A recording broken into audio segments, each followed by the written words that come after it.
इस price elasticity means तरब की रचक due बेवजह कीमत है, तरब में तब्दीली प्राइस में तब्दीली की वजह से। इनकम इलास्टिसिटी ऑफ डिमांड तरब में तब्दीली आमदनी की वजह से। क्रॉस इलास्टिसिटी ऑफ डिमांड की तरब में तब्दीली किसी और चीज़ की कीमत में तब्दीली की वजह से। Number 1 is price elasticity. What is price elasticity?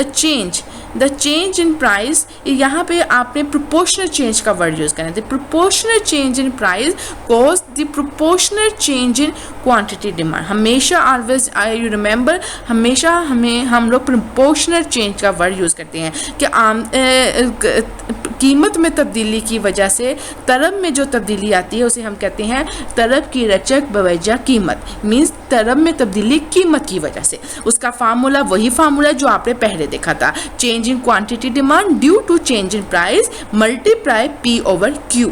ठीक है, चेंज इन Q आपको मैंने अपने प्रीवियस लेक्चर में समझाया था। चेंज इन Q कैसे निकलेगा कि आप नेक्स्ट यानी न्यू जो आपकी डिमांड है उसमें से प्रीवियस वाली को माइनस कर देंगे तो चेंज इन Q।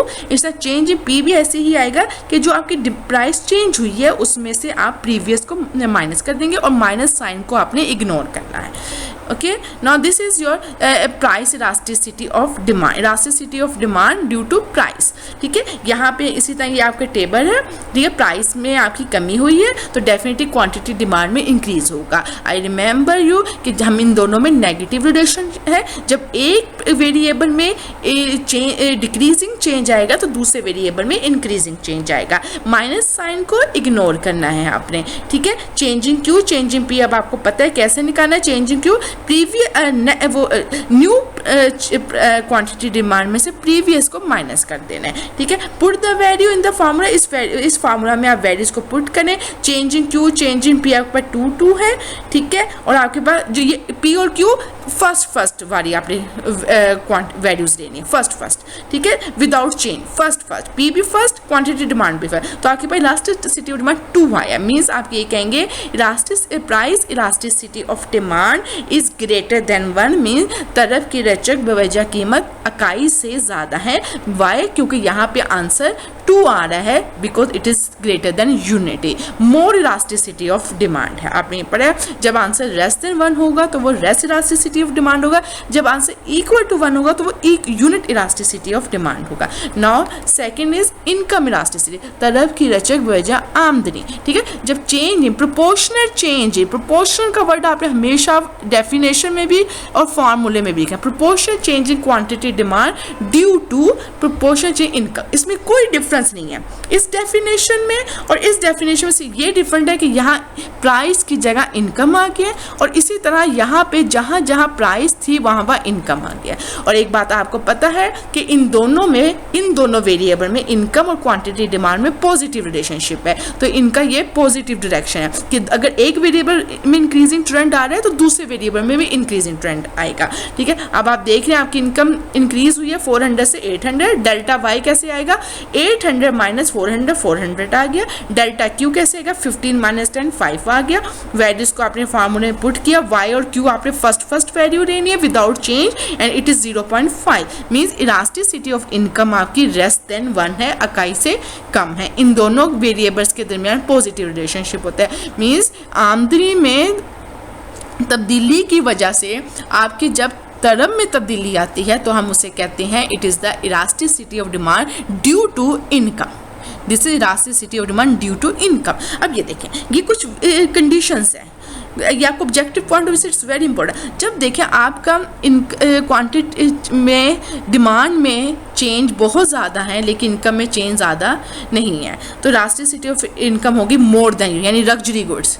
ठीक है, आपकी इनकम में तो बहुत थोड़ा सा चेंज आया है लेकिन उससे आपकी तरफ में बहुत ज़्यादा चेंज आया है। ये वैसे ही कॉन्सेप्ट है जैसे आप मेरे प्रीवियस सेक्शन में देखेंगे, more elasticity of demand, less elasticity of demand और इक्वल इलास्टिसिटी ऑफ डिमांड। ठीक है, इसी तरह कि इनकम में बहुत ज़्यादा चेंज से तरफ में बहुत माइनर चेंज आया है तो हम ये कहेंगे इलास्टिसिटी होती है। वही कॉन्सेप्ट है जो प्रीवियस कॉन्सेप्ट में पढ़े। इस तरह इनकम में चेंज और इनकम में चेंज से तरफ में चेंज बराबर आया है तो हम इसे कहेंगे इस नॉर्मल गुड्स की इलास्टिसिटी होती है equal to unity. Inferior goods की इलास्टिसिटी कौन सी होती है? ये बेटा ये होता है कि आपकी ये इलास्टिसिटी लेस देन 0 होती है, इसकी बजाय इलास्टिसिटी ग्रेटर देन 1 होगी। रेस यूनिटी की elasticity of income less than 1 होगी, यहाँ पे elasticity of income greater than 1, elasticity of income less than 1, normal good की elasticity of income equal to 1, और यहाँ पे इलास्टिसिटी ऑफ लेस देन 0। ये कौन सी गुड्स थी? ये these goods are inferior goods, कि बेटा आपकी इनकम बढ़ भी रही है फिर भी आप डिमांड नहीं कर रहे। वाई? बिकॉज वो गुड घटिया गुड्स हैं, इन्फीरियर गुड्स हैं, उनकी क्वालिटी अच्छी नहीं है। तो आपकी जितनी मर्जी इनकम में इंक्रीज आए आप फिर भी उसकी डिमांड नहीं करते हो, क्योंकि वो because these goods are inferior goods. ठीक है, आपको अक्सर क्वेश्चन आता है नॉर्मल गुड्स की elasticity of demand due to income क्या होती है, तो आपने कहना है नॉर्मल गुड्स की elasticity of demand due to income equal to 1 होती है। बेटा एक बार याद रखिएगा, यहाँ पे इलास्टिसिटी ऑफ डिमांड हम कॉन्सेप्ट पढ़े वो ड्यू टू प्राइस है। ठीक है, यहाँ पे आप EDP भी लिख सकते हैं छोटा सा, तो हमें पता लग जाएगा, ये हमें ये फार्मूले से पता लग रहा है कि ये elasticity of demand due to price है। ठीक है, इसी तरह ये इलास्टिसिटी ऑफ डिमांड हमें फार्मूले से पता लग रहा है ड्यू टू इनकम है। Now this is cross elasticity, मुत्काता रचक। ये बेटा क्या होती है? रिस्पॉन्सिवनेस ऑफ क्वांटिटी डिमांडेड, ये आपको देखें, responsiveness of quantity demanded.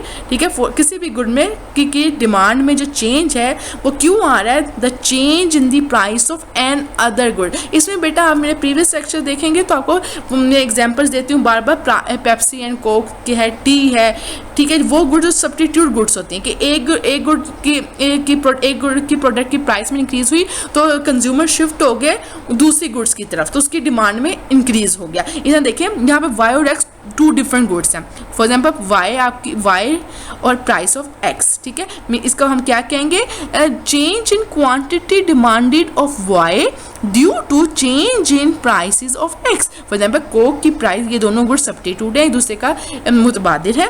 Price of X में चेंज आया, उसकी वजह से आपकी क्वांटिटी डिमांड ऑफ वाई में चेंज आया। ठीक है, for example X and Y are substitute good. जब प्राइस ऑफ एक्स में इंक्रीज आता है तो डिमांड एक्स की चेंज नहीं होगी, डिमांड ऑफ किसी और गुड की चेंज हो जाएगी, उसमें इंक्रीज आ जाएगा। इसकी तो डिमांड डेफिनेटली कम हो जाएगी क्योंकि नेगेटिव रिलेशनशिप है, लेकिन इसकी प्राइस से इंक्रीज से किसी और गुड की डिमांड में इजाफा हो जाएगा।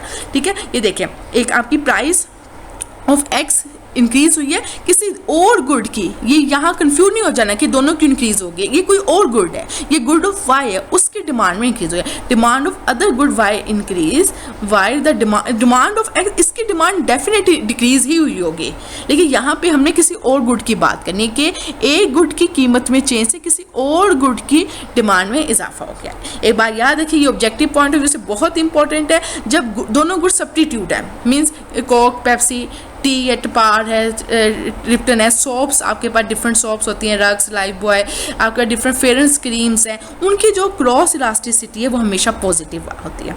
ठीक है, हमेशा पॉजिटिव होती है। जो कम्प्लीमेंट्स गुड्स होती हैं, कम्प्लीमेंट्स गुड, मुतबादिल अशिया, इसे हम कहते हैं, इसे हम मुतबादिल अशिया कहते हैं, और ये कॉम्प्लीमेंट्स गुड की क्रॉस इलास्टिसिटी हमेशा नेगेटिव होती है। कॉम्प्लीमेंट गुड्स कौन सी होती है कि वो कि दोनों चीज़ें एक साथ इस्तेमाल होती है। इसकी बहुत एक कॉमन एग्जाम्पल हम लोग देते हैं कि अगर शू है, अगर आप शूज़ ले रहे हो तो शूज़ के साथ पॉलिश भी रोगे, या शूज़ के साथ आप रेसेस भी रोगे। ठीक है, बुक्स आप ले रहे हो तो बुक्स के लिए आप कोई ना कोई बैग या कोई ना कोई चीज़ लाजमी रोगे, तो मीन्स कम्प्लीमेंट्री गुड्स। इस तरह जो इफ़ गुड्स आर इंडिपेंडेंट यानी आज़ाद हैं, वो दोनों ना एक दूसरे के लिए मुतबादिल है ना ही कम्प्लीमेंट है, उनकी मुतकाता रचक क्या होगी? ज़ीरो होगी। याद रखिएगा, जो अशिया एक दूसरे का मुतबादिल होती है उनकी मुतकाता रचक पॉजिटिव होती है, वो गुड जो कम्प्लीमेंट होती है उनकी नेगेटिव होती है, और वो गुड जो इंडिपेंडेंट है उनकी ज़ीरो होती है।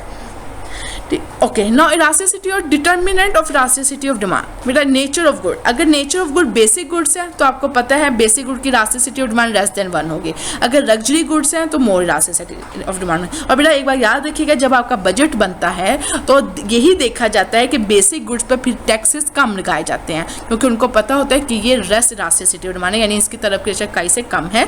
और लग्जरी गुड पर टैक्सेस ज़्यादा लगाए जाते हैं, क्योंकि वो ये देखते हैं कि किन अशिया की तरफ की रचक इकाई से ज़्यादा है, वो उन पर टैक्सेस ज़्यादा लगाते हैं। बजट में आपकी ये चीज़ें देखी जाती है। जब हम बजट में टैक्सेस लगाते हैं तो वो इलास्टिसिटीज़ देखते हैं चीज़ों की, कि जिन चीज़ों की तरफ की रचक इकाई से कम है उन पर वो टैक्सेस नहीं लगाते, क्योंकि उनको पता है वो बेसिक नेसेसिटी गुड है। जैसे ट्रेडिशनल एंड नॉन